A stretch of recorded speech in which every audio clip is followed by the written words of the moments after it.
Great. Perfect. 1, 2, 3.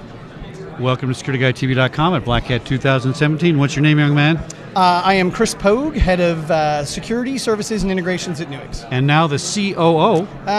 More or less, yes. More. All right. I'm the head of Security Services and Integrations. All right, excellent. Lots of operations involved. Yeah, and you were on our show last year, Black Hat. I was. 3 of your guys on. Fascinating information. Thank you. You're going to love what these guys do.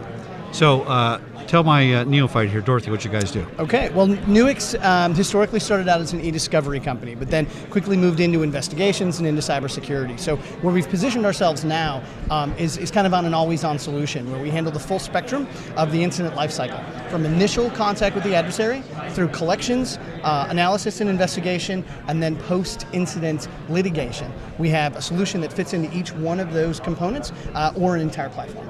Now, what's really cool about you guys is there's some law enforcement people in there, military, I think, like yourself. I am ex-military. That's right.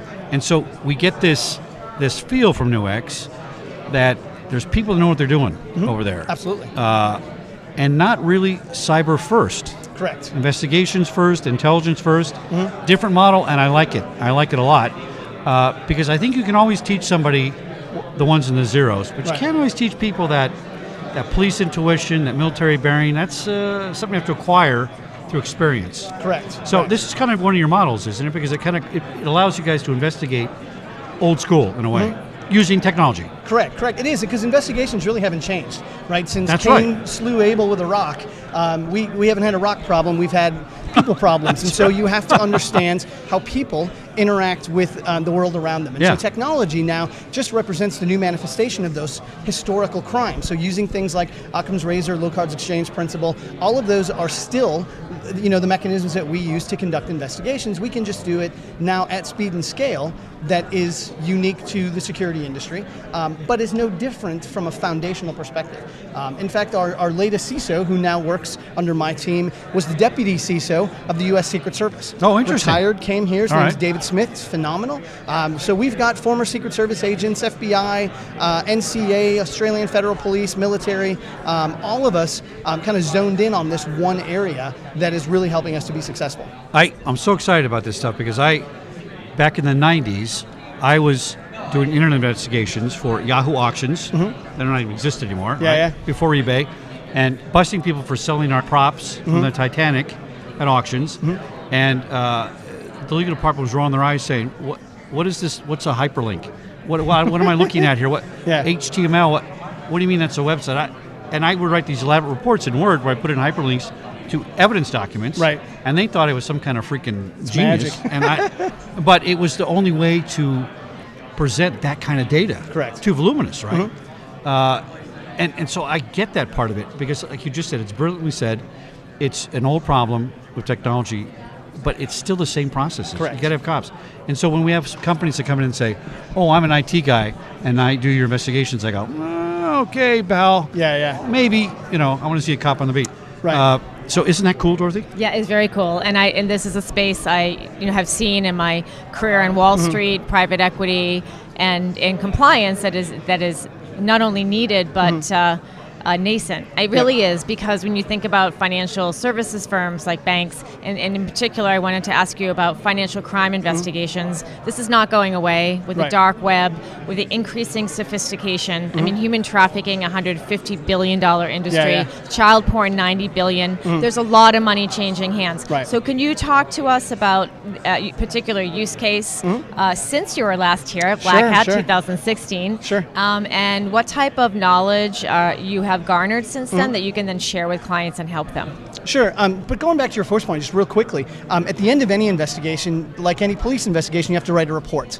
So, someone has to read what you've done, and so that's where that that military and law enforcement background comes in, is communicating what was done. Right, you can be a super slick IT genius, but have no ability to communicate that to a non-technical audience. Well, and they usually don't, and it's not a knock. Right. It's a different mentality. It's a different personality. Right. Most of my cop friends don't use Quicken to balance their checkbook. They use the statement from the bank.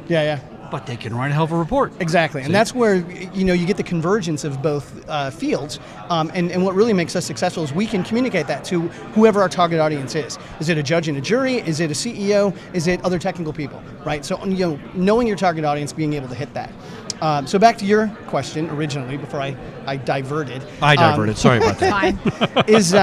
Is I would love to say that the evidence supports that attacks are getting increasingly sophisticated, but it doesn't. A lot of the times it's still shooting fish in a barrel. You still have poor IT hygiene, you still have poor network segregation, you still have poor password management, user account management. It's just not being done effectively. And so we have new customers and new crimes being committed and new investigations being conducted. I'm a member of the International Association of Financial Crimes Investigators, so it's an area that's very near and dear to me. It's just not all that different. And so while we see them being larger and we see them being more aggressive, I don't know if that's a function of the media having a more in-depth focus on those sorts of crimes, or on the necessity to report those types of crimes within, the 48 breach disclosure notification laws in Australia, laws in China, Japan, or if it's a combination, and it's probably more so a combination. But it's still more of the same. It's still shooting fish in a barrel with poor IT hygiene, and then an inability to detect attacks. Most organizations don't know they've been breached for anywhere from 250 to 300 days. And when an attacker, according to our Black report from last year, can be in and out in under 24 hours, that's just not good enough. Absolutely. I heard 140, but now you've really made me lose sleep. Thank you. No, but the good news is I think, Chris, you're approaching this from a police military perspective, which is we're going to handle it. Everybody stop panicking. Yeah. It's not, the sky's not falling.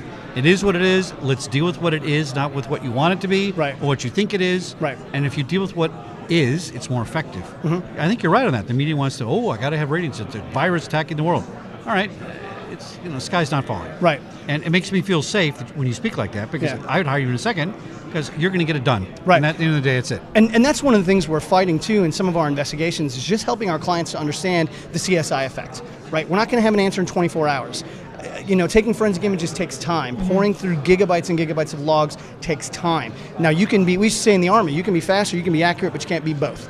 So we will try to be as fast as we can, but our focus is on accuracy, not speed. Right. Okay. And so, Nuix is fast, right? It's a tremendously fast engine, but it's also very, very accurate. And so as post-breach litigation has become more prevalent, we do not want our clients being in a position where our answers are not 100% solid, because opposing experts and opposing counsel are going to eat your lunch. Oh yeah, right. And you have got to be dead solid perfect. Absolutely. And so that is one good example of that is when a bank database has been breached. Could be an insider paid off, could be an outsider, and that comes to light with the regulators. Mm-hmm. So in that particular scenario, the regulator would work with the bank, internal investigations, and there may be litigants. But to what extent do you have to educate and continue to raise awareness among your clients of the changing regulations? You talked about EU GDPR. New York State Department of Financial Services, for example, with 23 NYCRR Part 500,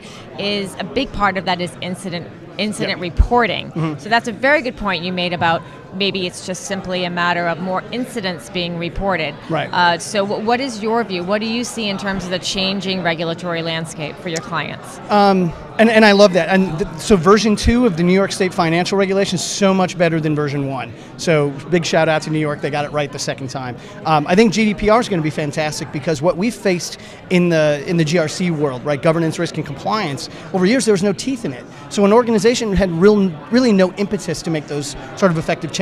But now with GDPR having a penalty of 4% of annual turnover, right, that is enough to shut your doors. And so hopefully compliance will push organizations in the right direction. Now the challenge, though, has always been compliance does not equal security. It never has, and it never will. It is the equivalent of saying you must be this tall to ride this ride. right? And that's really all it should be. Is it's not going to solve the world's problems. It's going to make you not an easy target. You're still a target. You're still able to get compromised. You're just not as easy of a target. So hopefully these regulations will push organizations in that direction. Now, another really interesting bit that's in pending legislation is to have someone on the board of directors who is cyber savvy. Now, the SEC is going to state in the regulation that you do not have to have this. It's not a requirement. But if you don't, we want to know why. Oh. So that may be something interesting that's going to compel organizations to put cyber savvy members of the board to oversee what's going on, because in post-breach litigation you have something called the defensible position of reasonableness,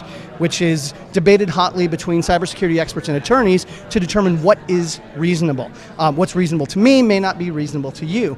So that's really becoming an interesting topic to see that flesh out and to see that have some definitions assigned around it. Chris, we got a minute left to wrap up. What keeps you up at night? What worries you?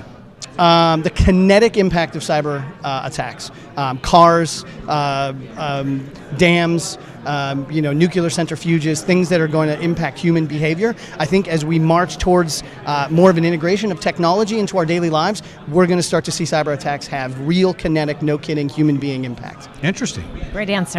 Now I don't feel good. I felt good at the beginning of the interview, but now I'm a little worried. Hey, the good guys are on it, though. The cops are on the case. That's right. The good guys are on it. Chris Pogue at Nuix, NUIX.com. Check him out on the web. Thanks for coming on, Chris. As always, and Nuix is always welcome on the show during the year. Check them out at Nuix.com, and thanks for coming to Black Hat 2017 at SecurityGuideTV.com. Thank you. Appreciate having you. Man. Beautiful. Appreciate it. Thank you. Very nice meeting you.